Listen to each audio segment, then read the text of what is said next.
मोहतरम हजरात, मैं जमाल यूसुफ वकील, आरा सिविल कोर्ट, सदर अल खिदमत, रजिस्टर्ड NGO आपके सामने अपने 14वें वीडियो के साथ मुखातिब हूँ। आज का मेरा मौजू है CAA, नागरिकता संशोधन कानून, शहरियत तरमीमी बिल। मोहतरम, मैं आपको वाज़े तौर पर और साफ लफ्ज़ों में बताना चाहता हूं कि मौजूदा जो सरकार है या मौजूदा सरकार में जो लोग शामिल हैं वो लोग इस मुल्क के वफादार नहीं हैं। इस देश के हित को बचाने वाले, देश के हित की रक्षा करने वाले नहीं हैं। इनका साफ और सीधा उसूल जो है, इनके हमारे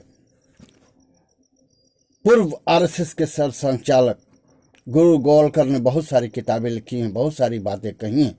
उनमें एक बात बहुत अहम है जो उन्होंने कही है कि मैं सारी जिंदगी अंग्रेज़ों की गुलामी करने के लिए तैयार हूँ, लेकिन जो दलित, पिछड़ा और मुसलमानों को बराबरी का अधिकार देती हो ऐसी आज़ादी मुझे नहीं चाहिए। और मौजूदा सरकार इसी उसूल पर चल रही है। मौजूदा सरकार में शामिल लोग इसी उसूल पर, इसी सिद्धांत पर और इसी उसूल पर चल रहे हैं। और यही कारण है कि पूरे बिहार में 243 सीटों में भाजपा ने एक भी टिकट नहीं दिया किसी को। उसके अलावा जहां जहां भी होता है, मुसलमानों की आबादी के लिहाज से कोई टिकट नहीं देती है। और मैं आपको साफ कहना चाहता हूं कि जिन मुसलमानों को, मुस्लिम नामों को टिकट दिया भी, वो पूरे तौर पर मुसलमान नहीं हैं, बल्कि उनकी बीवियां, उनके बच्चे हिंदू हैं। मैं ये नहीं कहता कि वो भारत के नागरिक नहीं हैं, भारत के लोग नहीं हैं, लेकिन उनकी वो न हिंदू हैं न मुसलमान हैं, वो सीधे सीधे मॉडर्न लोग हैं।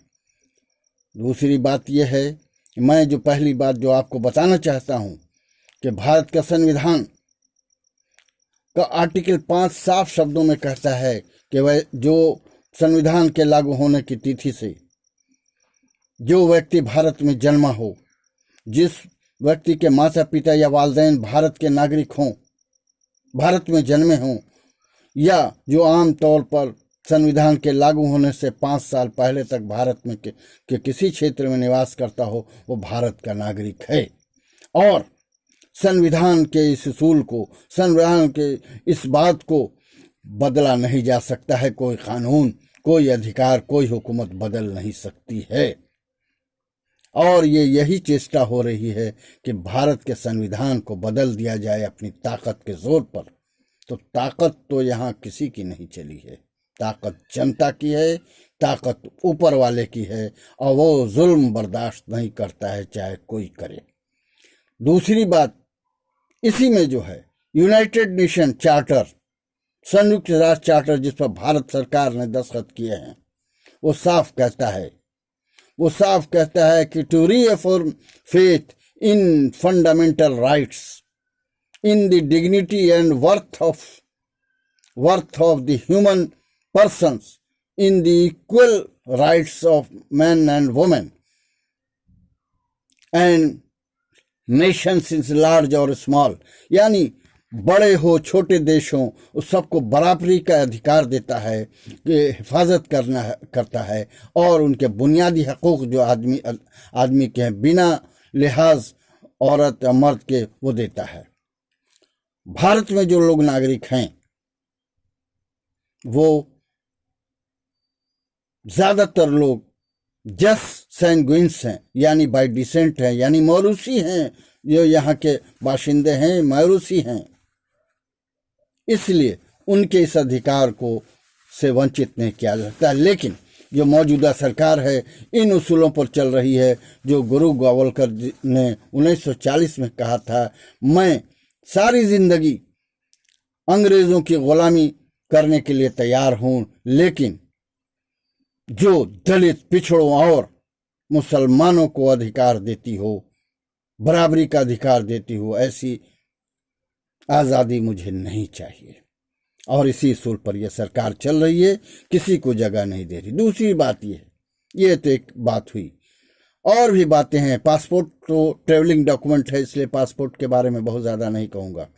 ह्यूमन राइट्स कमीशन भी फंडामेंटल राइट्स जो संविधान को जो अधिकार दिया है उसके सेफ गार्ड के लिए 1993 का ह्यूमन राइट्स कमीशन भी आपको सपोर्ट करता है। Section 3 of citizen amendment citizenship act कहता है कि जो लोग 26 जनवरी 1950 से 1 जुलाई 1987 तक पैदा हुए हैं वो भारत के नागरिक हैं, और 1 जुलाई 1987 से 2004 तक जो लोग पैदा हुए हैं वो जिनके वालिदैन में से माता पिता में से कोई भी भारतीय नागरिक हैं तो वो भारत के नागरिक हैं। तो इस तरह से, और उसके अलावा उसमें कई सिटीजनशिप एक्ट में अलग अलग डेट दिया हुआ है। 26 जनवरी 1950 से 10 दिसंबर 1992 तक है। उसके से जो लोग पैदा हुए हैं वो भारत के नागरिक हैं। इन तमाम हालात के तहत मैं आपसे कहना चाहता हूं कि सारी कोशिशें ये हो रही हैं। मुसलमानों ने इस मुल्क पर 850 साल हुकूमत किया है, और इस मुल्क में उनके पूर्वजों की हड्डियां दफन हैं। इस मुल्क में उनके पूर्वजों की निशानियां, मेहनत की और मोहब्बत की निशानियां यहाँ मौजूद हैं। वो चाहे ताजमहल हो, चाहे कुतुब मीनार हो, ये सारी उनकी निशानियां हैं। उसी तरह से ये आज कोशिश हो रही है कि इस हौसले को तोड़ दिया जाए, और इस हौसले को तोड़ने के लिए ये सारी मौजूदा सरकार या मौजूदा सरकार में शामिल लोग कोशिश कर रहे हैं। एक बात यहाँ वाज़ेह तौर पर मैं कह देना चाहता हूँ कि मुसलमानों को दुनिया के भारत में सिर्फ एक ताकत रोक सकती है और मुकाबला कर सकती है, वो राजपूत हैं। लेकिन राजपूत को तोड़ दिया गया है, सर गिना जा रहा है, यहाँ सलाहियत नहीं गिनी जा रही है। डेमोक्रेसी में सर गिना जाता है और सलाहियत नहीं गिनी जाती, इसलिए वो पीछे हैं। हमें ज़रूरत है इस मुल्क को आगे बढ़ाने के लिए दलितों को, पिछड़ों को और मुसलमानों को एकजुट होने कर इस देश को बचाने के लिए, इस देश को उन्नति के शिखर पर ले जाने के लिए, दुनिया के देशों में एक मुकाम बनाने के लिए हमें ज़रूरत है कि हम सब एकजुट हों और इस देश के विकास में लग जाएं। जय हिंद, जय भारत।